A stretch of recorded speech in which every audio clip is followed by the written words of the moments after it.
Attorney Michael Powa. Sir, good morning po.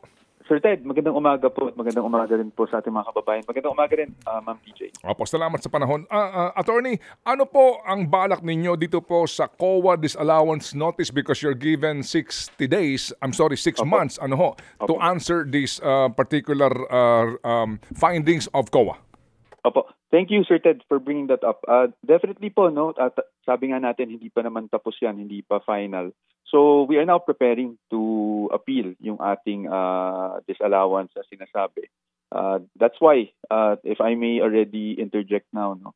That's why sa atin, no, kahapon, I think kailangan malaman din ng taong bayan why, number one, we didn't want to answer questions on the confidential funds, no? Kasi talaga namang the Office of the Vice President has been cooperating with the ongoing audit. And secondly, hindi pa talaga final yung audit. And so, to be honest, it's a bit irregular, no, that we are talking about a COA finding na hindi pa po final. This is different from doon sa napag-usapan natin noon, kung naalala nyo, yung mga laptops na dinatnan natin. Those were published kasi, no, doon sa CAAR or yung tinatawag natin na Annual Audit Report ng COA.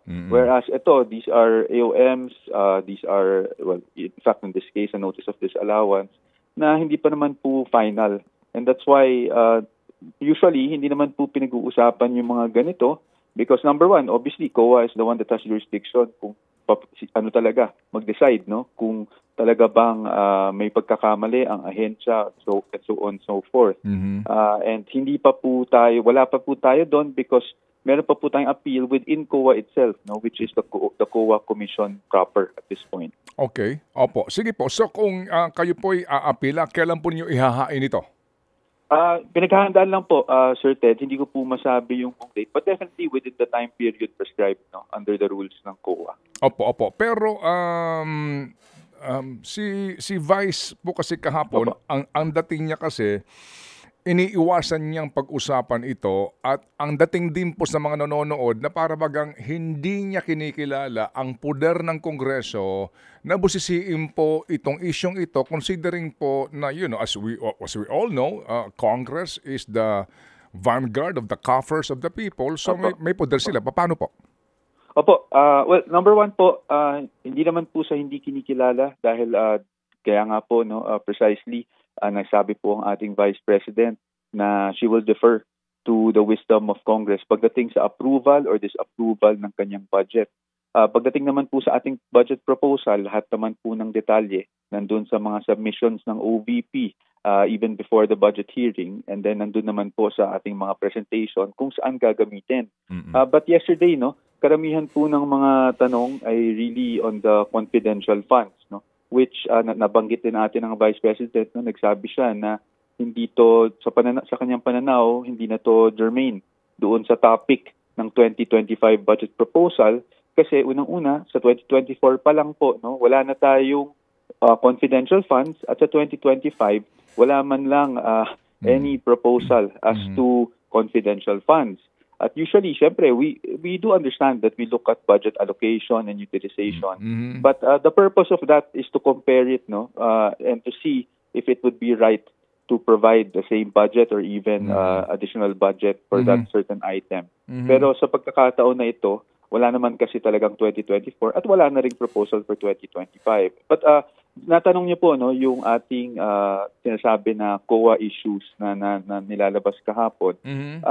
Siguro po kailangan natin ring tandaan na meron po tayong 3 pending cases before the Supreme Court. It doesn't only involve the OVP, no, pati po OP ay respondent dyan at DBM.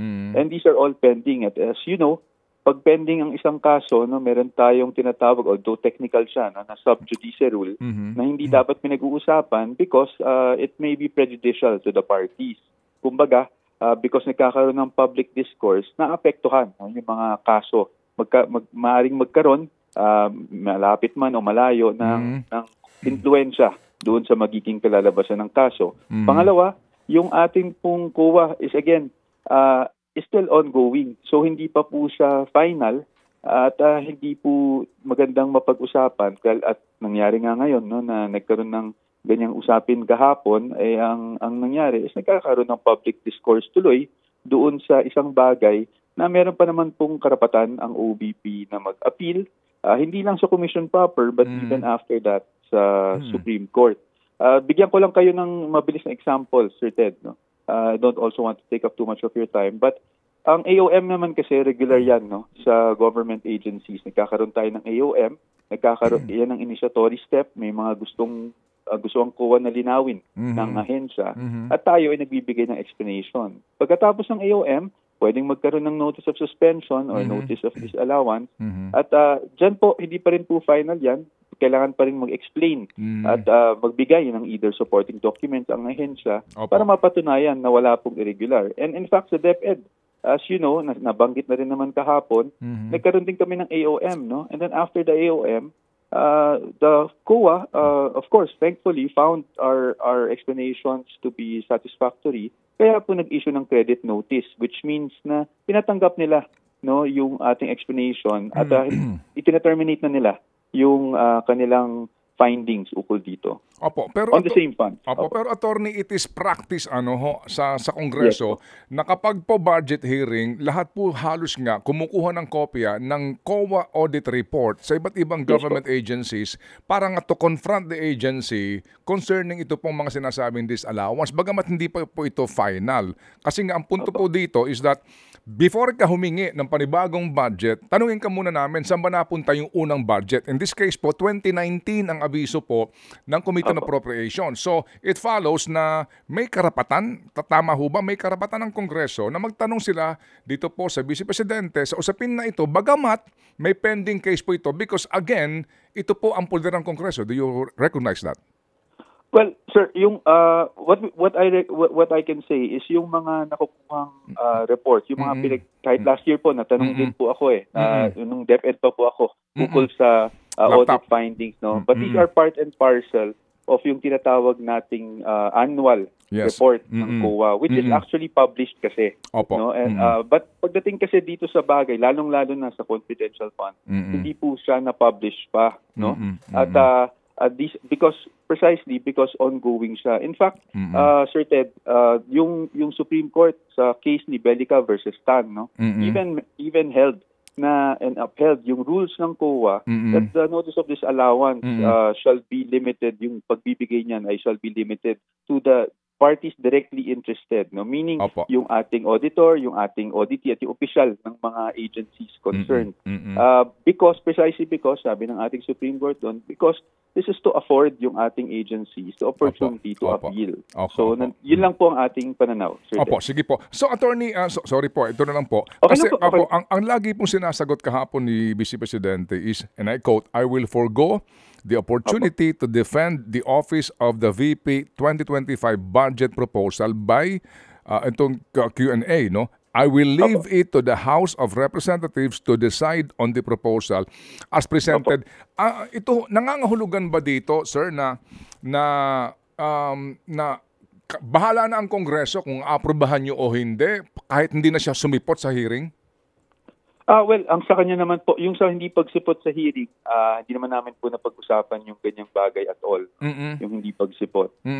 So, yung pagsabi po niya nun, no, it's really because number one, no, yung Kongreso naman po talagang nag-approve at nag-disapprove, so she is leaving it up to them. But yung mismong rason po niya, Sir Ted, kung bakit niya nasabi yon, I think ayoko siyang pangunahan kasi dapat po talaga manggaling mismo sa ating Vice Presidente. So abangan na lang po siguro natin if not sa September 10, maybe in the coming days, pag pinahayag na po ng ating Vice Presidente para malinawan kung saan siya nanggagaling, no, nung sinasabi niya yon. Sana po maintindihan niyo ako, Sir Ted. Ayoko lang po pangunahan ng ating Vice Presidente. We understand. But definitely, she has her reasons kung bakit po niya nasabi yon. Kasi parang kasi if you are going to construe, no, ito pong itong kanyang mga salitang ito, para bagang sinasabi niya na ayoko na sumagot sa mga katanungan ninyo, bahala na kayo. Ito yung aming budget as presented, aprobahan nyo o hindi, nasa inyong pagpapasya yan. So yun ho ba yun talaga ang ibig sabihin at nangangahulugan ba ito na there's a possibility na hindi na po sumipot si VP Sara on September 10? Well, definitely, it really means what yung mismong sinabi niya, no, that she's deferring to the wisdom on the Congress. So bahala sila kung ano yung i-approve or hindi, no? Mm-mm. But yung sa hindi pagsipot, Sir Ted, yan po ay hindi Okay. ko mako-confirm dahil Opo. hindi pa po namin napag-usapan. At Opo. historically, at least from the time na Mm. umupong Vice Presidente ang ating Vice President Sara Duterte, she has always attended Mm. all budget hearings for DepEd and OBP, no? Opo. Precisely because she wants to be there as head. Opo. Saan ang gagaling sinasabi niya na parang pinagplanuhan na ang lahat? Parang lahat ay scripted na. Kaya po pagsimula pa lamang parang meron na pong animosity.